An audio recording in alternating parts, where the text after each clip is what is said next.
Please store your sheet in a separate folder on your Google Drive. Now open your sheet. Then click Admin option menu, and click Initial Setup. This will create a report folder in your sheet folder. Inside report folder, 3 more folders are created. Also, the initial setup will create a trigger that will copy the PAN ID of last record in the query sheet on form submission. While you are looking at this screen, in the background a form response has been submitted. Look at the cell F1. PAN ID in the cell F1 will get the results from database. These values will be reflected in all 3 reports.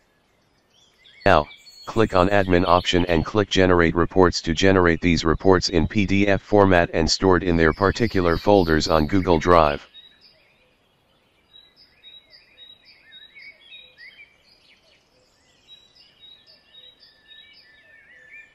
Generate Report function will also send the financial year report via email to admin.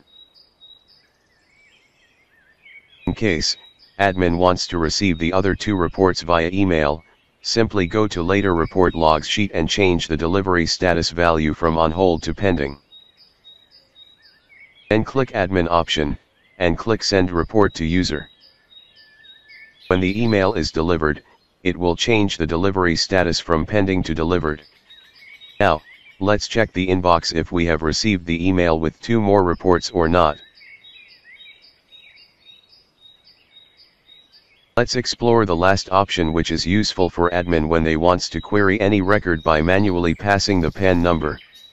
To do that, go to Admin menu and then click Enter PAN number, enter the PAN number in prompted message and click OK. Then follow the previous steps to generate reports. Thank you.